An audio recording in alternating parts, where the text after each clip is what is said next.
If we knew what death was, if we saw what death was, there would be a lot more celebrations. There is much more to all of us in this world than meets the eye. There is no mind and body. There's just this flow of experience, and I say nobody's normal. Normal is the public face that we show. The question is, how much meaning do we need in our lives? There is an awareness that is present even in sleep, but when you start to open up the picture, there's a whole story behind what that represents, right? And everybody has the keys to, let's say, decode their dreams. I don't believe past, present, and future are linear. Karma is everywhere. Relatively speaking, everything is visualization. Our next guest, Dr. Anoop Kumar, an emergency physician, took us on a mind-expanding journey from decoding dreams to reimagining the mind-body connection to healing diseases, manifestation, and consciousness. Join us for a conversation that transcends boundaries and challenges the way you perceive your world. Welcome to the Humans of Bombay show, and really excited to be sitting here with you, Dr. Roop, because I have a lot of questions, and I know the very many topics that you address, and they're so diverse that I know it's going to be a good conversation. I'm excited to be here. So your contribution to medicine has been immense, but it's also very varied, from being an emergency physician to quantum healing, to talking about dreams, which is such an abstract concept in itself. What would you say is the one lesson or the one takeaway that you have from these very many varied fields of experiences?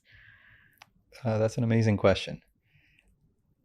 If it were one thing, it would be that this world is much, much, much more than what we are told in school. Right. These experiences of life, these wondrous, magical experiences of life are perfectly rational. We can understand them, even through science and philosophy. And we don't have to be scared of them. We don't have to just say they're spiritual or just say they're mystical. So there is much more to all of us in this world than meets the eye. That's what I would say. It's refreshing hearing that from a doctor. Let's go straight into it. Let's talk about a subject that you speak a lot about, you've written a book about, on dreams. Do they or do they not have meaning and significance? Oh, that's easy. Yes. Like 100% absolutely sure. 1000%. Okay. Without a doubt, they have tremendous meaning. Tremendous meaning. All dreams. All dreams. Okay. Everything does. Right. Even us sitting here has meaning, The fact that this table is round, frankly, has meaning. The question is, how much meaning do we need in our lives? Because you can get to a point where everything it can be overwhelming at the conceptual level. But if you can feel into the meaning of everything, then I think there's a tremendous beauty and knowledge and ease that comes into a person's life. Okay. Why do some of us remember dreams and some people just don't? Okay. So there are only two states of mind. Okay. One is projection and one is non-projection. Non-projection is sleep. It means there's no projection of any experience.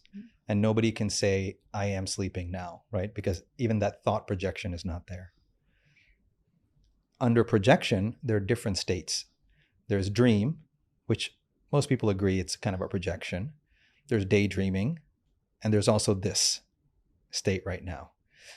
We tend to believe that this is the dominant experience, what we call the waking state.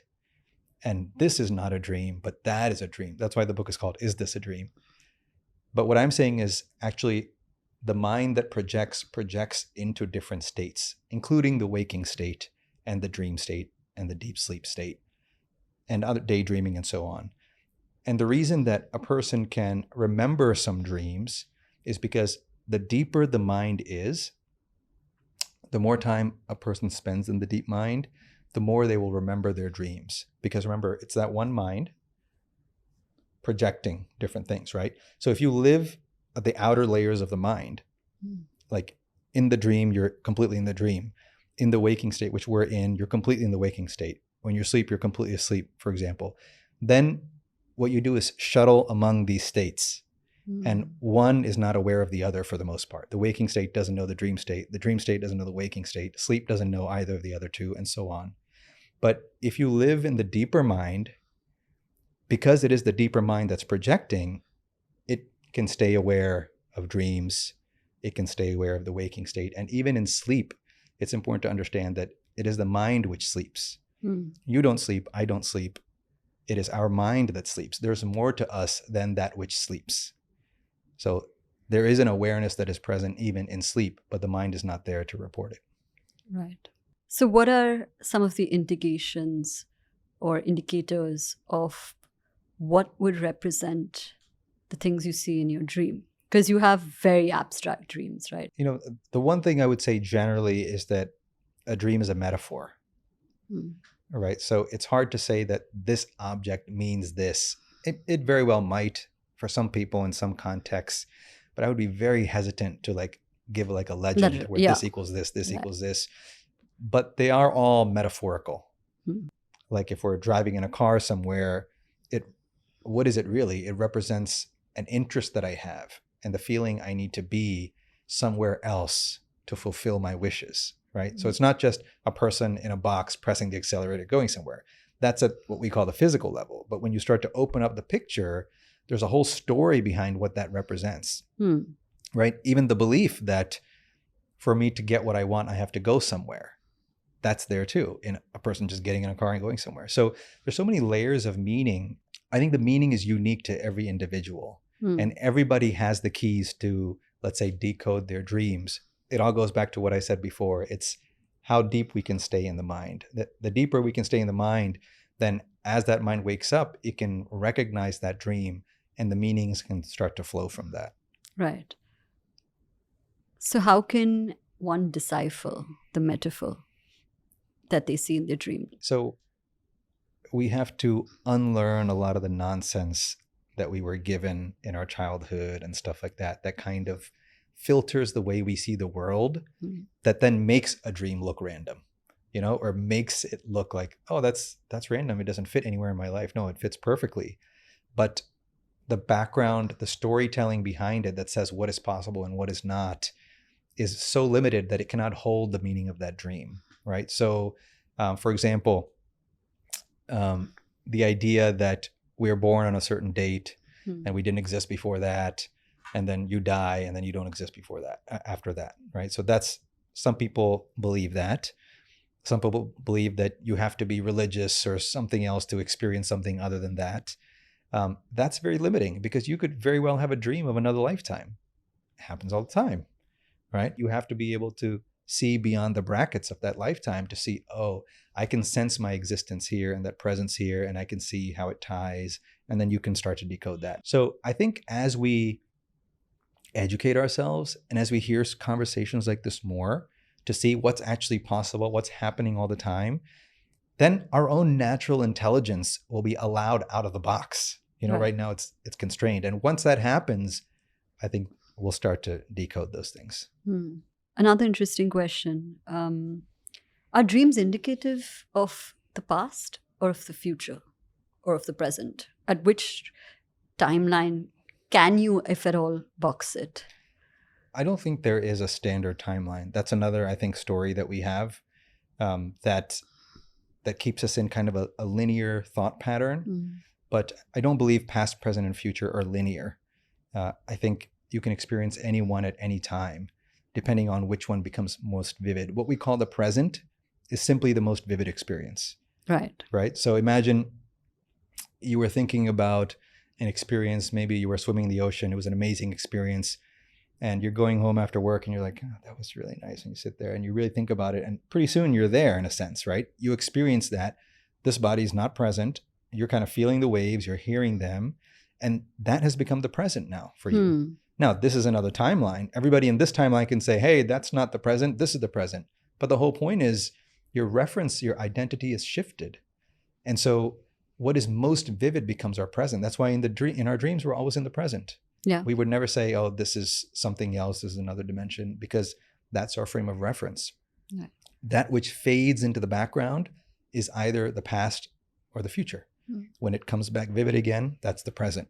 And then from from this state, this waking state, what we do is cognitively we stitch these together and we fit the public narrative that makes us accepted by the so-called smart people, et cetera, and says, oh, past, present, future, I know what's going on, clock time, all this kind of stuff.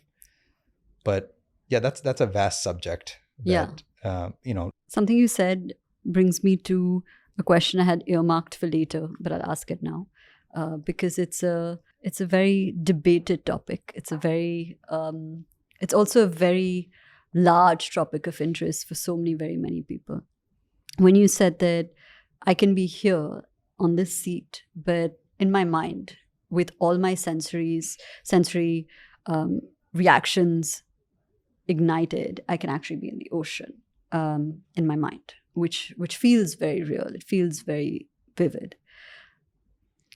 The idea of visualization, the idea of law of attraction, the idea that these concepts exist in quantum mechanics is very often debated.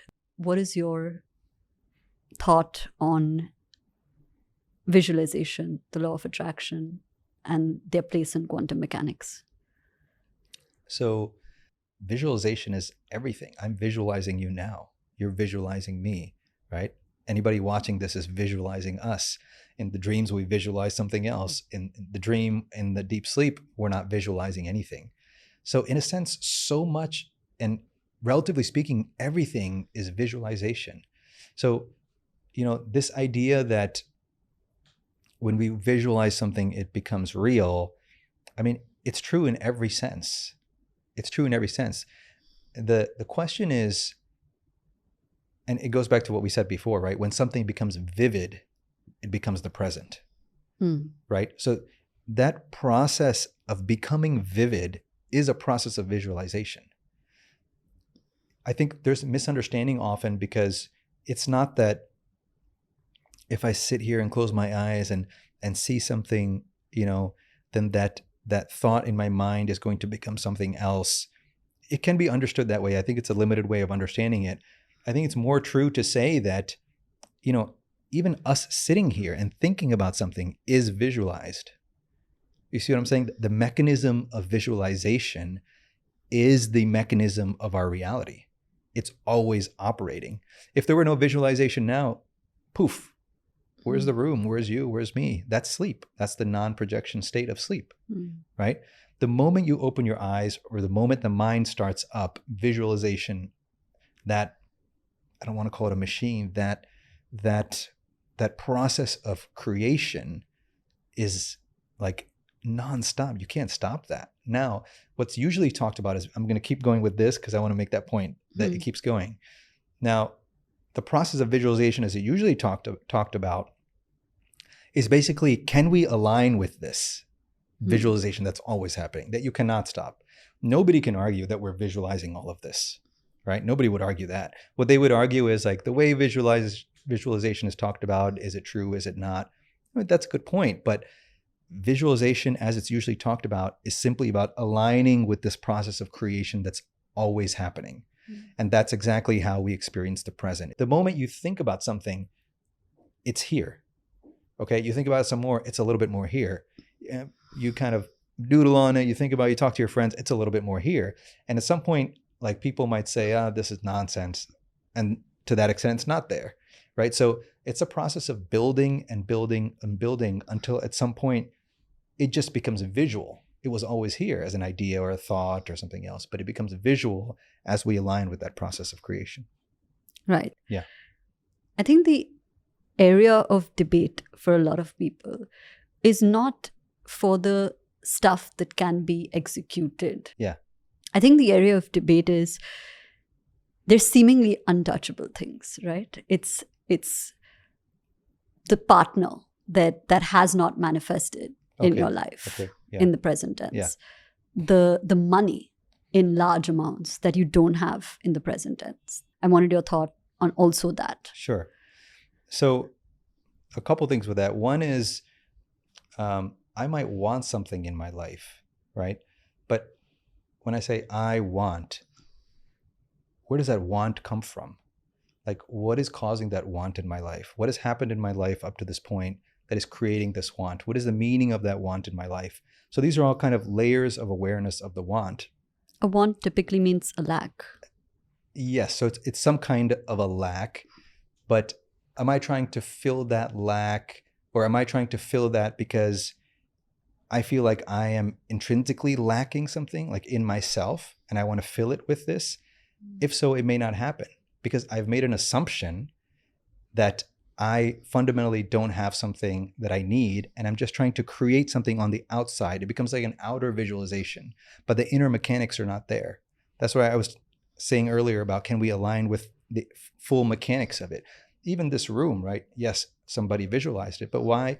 I bet you nobody said, you know what, we're going to put a lot of right angles in this room. Nobody said that. They just did what everybody else did. They put a lot of right. You can have any kind of angles in this room, but we have right angles, right? So there's a lot to what we're doing that's automatic, that's subconscious, that we're not aware of. And the same thing in terms of visualization. There's a lot of that we just don't know. There's so many layers to that mind that we don't know what's happening there. So I might want something here at what I see, the tip of the iceberg, but the majority of the iceberg may be afraid of it, may not want it. Another thing that it could be is like, it may not be the time for that in my life. I might want something to happen because it means so much to me and like I really want that to happen, but I may need a couple experiences before that. So no matter how much I want it, the entirety of my want, the entirety of my desire, my being might not actually want it because it knows there have to be a couple other experiences first. So these are all the kind of the subtleties that go into visualization, manifestation. Right. Last question on this subject. What is the most ideal way to get into that alignment of the two kind of motions that you were talking about earlier? How can one align to move from the tip of the iceberg to penetrate deep into your subconscious or who you essentially are? I mean, this is what all religions, all spiritual traditions, all wellness communities, they're all basically doing that thing. What I talk about is the four engines. I try to make it as plain as possible: nutrition, movement, connection, and rest across the body and the mind. The simple answer is emptying out the mind. I'm not saying it's easy, but that's the simple answer, because the majority of confusion or the majority of blocks, etc., happens because somebody has told us something that is not true, and somebody we respect and we love has told us something, often with the best intentions, because that's what they knew. They told us that when we were 6 months old, 1 year old, 2 years old, and we took it, and we don't even realize we took it, and now it limits the possibility of what we think we can do. So the point is, emptying out those limitations is the key. Nutrition, movement, connection, and rest. Just quickly, nutrition, number one, is nutrition of the mind, which is what we're doing here. You have to hear stories about what is true. You have to hear stories about what is possible. You have to hear stories about what we're getting wrong. And that starts to open up the mind, right? And then nutrition of the body, the very simple thing I'll say is cutting out processed foods and plenty of fresh fruits and vegetables. And you don't have to be 100%, you don't have to be perfect.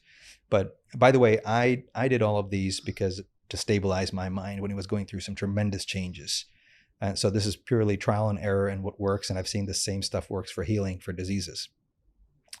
So that's nutrition, right? Movement, everybody knows moving the body, etc. But also moving your emotions, like actually letting out the things that have happened, talking about it. There's so much stigma around emotion. Like intelligence is apparently opposed to emotion. Everybody says, control your anger, control your mind, control this. I think it's terrible programming. I don't think we're supposed to be controlling that stuff. Yeah. So movement of the mind, movement of the intellect. What do I think? What do I know? What do I want? Right? Connection is connecting with others, connecting with each other, and connecting with the planet. Feet in the soil, sun on the skin, eyes on the sky, fresh air in the lungs.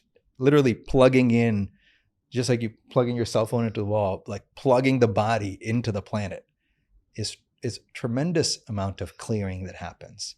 And then resting during sleep, and also learning how to rest while awake. These are very practical things that anyone can do. You don't have to do them all, just pick one and start doing it. and the mind starts to open, the mind starts to empty. And that's how you get to what you're saying about aligning and tapping into that deeper mechanism. Amazing. You also speak a lot about quantum healing. Now, that is something that is very, very drastic and dramatic as opposed to taking this first step. What is quantum healing? Let's start with the basics. So let's start with the quantum first. All right. So in this world, if you say quantum, the next word is going to be physics, right? Yeah. Most of the time it's quantum physics. That was like the big thing. That is still the big thing. But it's really important to know something, and that is this word quantum precedes quantum physics by centuries. I think it's about 300 years or so before quantum physics, the word quantum was coined. So what quantum physics is telling us is that at some level, in some way, which is still disagreed upon, so let's leave it at that, at some level, in some way, things are not discrete individual things. They are kind of local representations of something vast, right? So in quantum healing, what we have to do is go beyond the idea that what we are is made up of these tiny things. We have to see that even those tiny things are made up of something vast. And that vastness we can tap into through feeling. We can tap into, I think feeling is a huge one. We talked about emotion. Emotion is suppressed in this society. And I think that's why there's so much disease in this society, among other reasons. But that's a huge reason why. And when you tap into your feeling and you can connect with things in your life, you can connect with other people. And when your mind is nourished, so you're not limited to all these concepts, what happens is you start to connect to this infinite field from which the particles are derived, from which the cells, etc., are derived. And that gets into that whole mind-body connection. That's how people start healing in ways that we think are unscientific or improbable or irrational. That's because we haven't taken the lessons of quantum physics and we haven't extrapolated from that because we're afraid. We're afraid of that mind-body divide and what's actually possible for every human being. Right. Any experiences with personal transformations? You speak a lot about personal transformation as well in your book and otherwise. Is there any experience that is interconnecting all of these concepts to engender a particular healing? Are you talking about me personally or just in general? In your experience, if you've met people or, yeah. I mean, for me, it was when I had an experience in medical school when I was sitting in my bedroom at my parents' house on a break and reading something, and it was like an explosion went off. Absolute explosion. And everything kind of fell away. And the experience was like I was sitting in the sun, which is such a strange thing to say, but it's the only thing that seems to make sense. A brilliant orange blaze and nothing else. Absolute bliss, peace, all you could ever want, and just like resting as that. And then there came a point where I was moving beyond that. It's almost like everything I'd ever wanted to know was good. Like the desert traveler was quenched, you know? And it was just like, and then so I was moving beyond that. And I knew in that moment that if I took another step forward, I would never come back. I wouldn't come back with this body in this world, etc. But it was so irresistible because I knew it was everything I'd always wanted, you know? But then just when I was about to take that last step, a being stepped forward, a being that was themselves that brilliant, like an aspect of that brilliant blaze, and kind of like almost like slid this thought into my mind, which was like, it's not time, it's not fair, it's not yet, there's still work to do. That kind of idea was slipped into my mind. And you know, when you hear something that's like so deep and so true, it just makes you stop everything for a moment.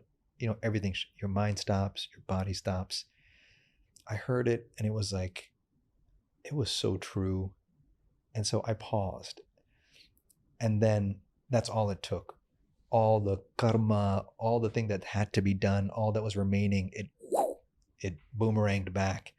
And there I was sitting in the room again. But everything looked different.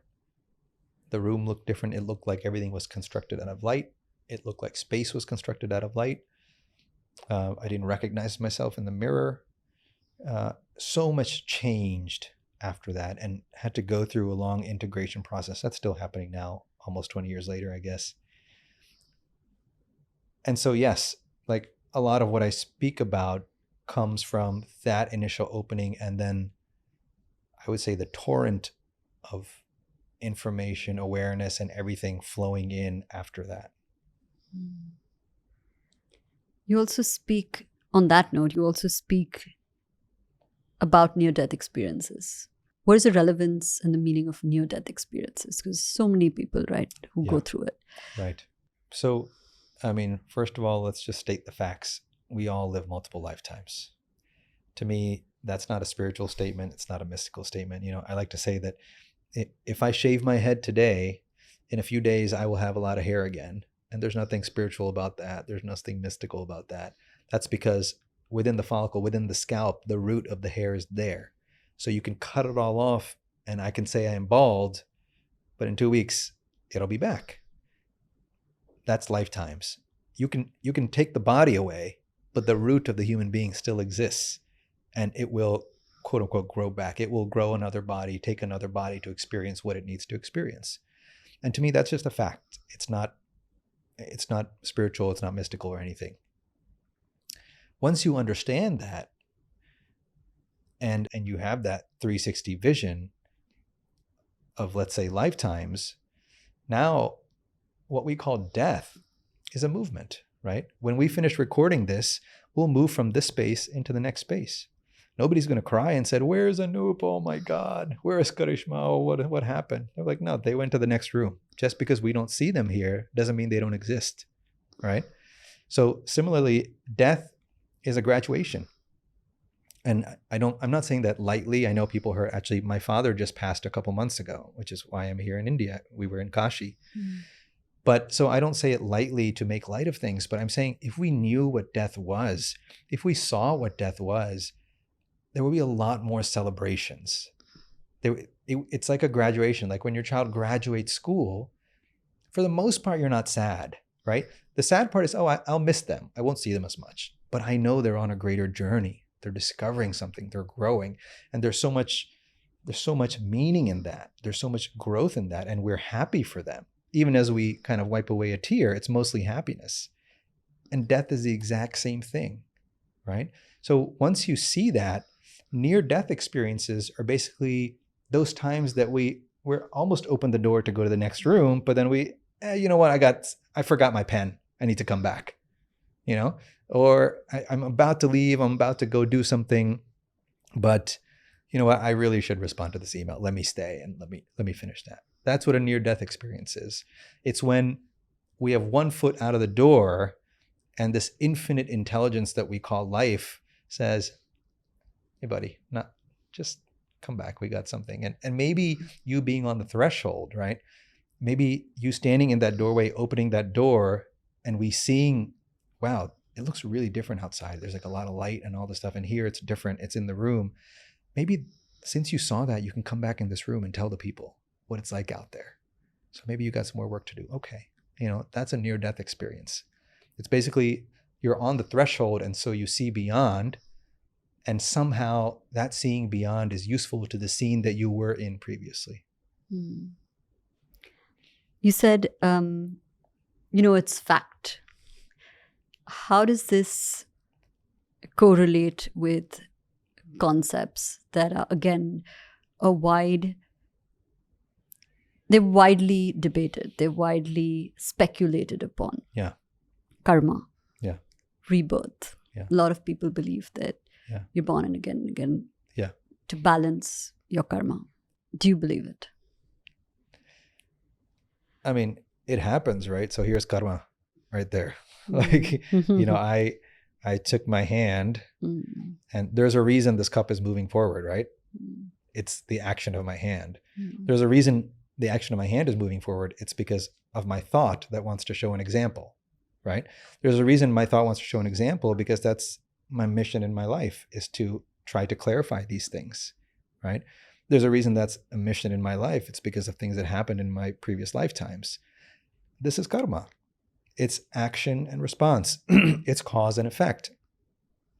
It's just that the people who wrote down, let's say, about karma, who might have wrote this in the Vedas, etc., they were not limited to this idea that the mind and body are different. So they won't just say there's the law of action and reaction in the physical world, but we don't know about anything else. They integrate everything. They don't see the difference between the mind and the body because their vision is so deep. So it's not just my physical hand doing this. I just said it was my intention, right? I wanted to show an example, so I did this. Right there's mind-body connection. How is it that if the mind and body are different, how is it that my intention, which we would say is mental, is moving my hand? Yeah. It's not possible. So that shows that there's a confusion in the understanding. There is no mind and body. There's just this flow of experience. When we see it incompletely, it looks physical from the outside, the outer shell of it. And so karma is everywhere. It's in the quote unquote physical sphere. It's in the mental sphere. It's across lifetimes. Karma is the fundamental mechanics of the world and how the world proceeds. It's a good way of looking at it. We move on to the next segment. It's called Ask the Expert. These are actually questions curated from our team. It's something Awesome. that we did, differently. Yeah. Because people have a lot of questions. Okay. Is it normal to dream every single night? I could answer this in so many ways. I want to say, first of all, yes. And I want to say that because whoever's asking that question, I want to validate your experience and say it's important and it's meaningful, even more than normal. Who cares about normal? I'm not normal, and I say nobody's normal. Normal is the public face that we show. Nobody's normal on the inside because we are majestic creatures that can do all kinds of stuff. So nobody's normal. Normal is a public perception. But I want to validate this person and say there's something that is trying to tell you something. If a person is having a dream every night, then there's some experience that's not being satisfied in the waking state that needs a different kind of physics, needs things that are not allowed perhaps in this waking state, needs a different culture or society. And so it's coming out in the dream state. Right. What does it mean when we dream about things that are happening in real time? For example, dreaming about work or something that's happening in your family. Is it a message? Yes. Every single dream is a message for sure. What does that mean for you? It goes back to what we said before. It's starting to open the mind and trust your natural intelligence. Why do only some people dream while others don't? So I'll answer it two ways. One, I will say that almost everybody dreams, but you don't remember the dream. So it's not that some people are dreaming and some people are not. It is possible to not dream, but it's not possible to not project. Remember what we said before, is a dream is a state of projection. So it's not that some are dreaming and others are not. We are all in a state of projection right here, right now. And in the other case, it's that most people are not remembering their dreams. Now, it is possible to go to a deeper level of consciousness in a non-projective state. So like we said, the mind sleeps. When the mind sleeps, there's no projection. But that consciousness, that fundamental consciousness that enlivens the mind and that shines through the mind as the projection experience, that's still there. So identified as that or living as that level, there is no projection, there's no dream. So there can be a non-dreaming experience that. But I would say that's relatively rare. It's mostly people are not remembering their dreams. How can people remember their dreams better? Same thing as I said before. So you have to get to the deeper layers of the mind. And that's what all the traditionalists, wellness think. What I talk about is the 4 engines, and you can ask me later and I'll be happy to tell you about that or give you resources for that. But the vast majority is confusion from stories that we were given that cannot contain us. And it's like, if you try to believe that, and usually we do that because we love the people in our lives who are telling us these things. and you want to satisfy them. You want to validate them. And so even if it contradicts your genius as an infant or a child, you take it on, and then it smothers like your natural abilities to, for example, to understand dreams, to see them, etc. So unlearning a lot of the misconceptions is the key. What does it mean to dream about a loved one passing away? I'm happy to talk to the person individually, but it's hard to give a generic answer. But I mean, one thing is, where are they now? Where have they passed on to? What are they up to? So they could just be showing up and saying something that they want to say to you, right? Or it could be something unresolved within oneself, things that weren't said or things that were said, things that needed clarification. We never had that chance. And so that bond of needs clarification, or that bond of confusion, is still there, and it needs to be worked out and released. That could be. Is it normal to wake up exhausted after having a very intense dream? Oh yeah. I mean, like I said, I don't consider a dream fundamentally different than this experience. So if you have an intense day at work and you're tired afterwards, you can have an intense dream and be tired afterwards. Right. Brings us to our last question. So you've spoken a lot about health, consciousness, the whole, karma, all very large, subjective, theoretical topics. But if you were to give a piece of advice to everybody who's watching to just live a better life, what would that be? I would say trust yourself. I think you are much more intelligent than a lot of stories will let you believe. I think you are much more independent, and you're not so dependent on things as you may think you are, as other people may want you to be, or as other people are and therefore need you to be also dependent to make themselves feel better. Trust your intelligence, and you're not going to be right all the time, and that's okay. You'll make mistakes, you'll fall, but you know what? That's going to happen anyway. And if you don't trust yourself, you're going to fall more and more and more, and they're going to be bigger falls and bigger scrapes. So why not trust yourself and have the same falls? Because then you'll have less and less and less, and your life will become amazing compared to where it would be otherwise. It's a good perspective. Thank you so much. It has been lovely, and also very thought-provoking. We just want to go back and Google a few things. Yeah. Thank you for the time, Sure. and hopefully we'll be educating a lot of people on some of the confusion that goes on in their minds. So thank you. Thank you. Thank you for being the best community, and we'll see you in the next one.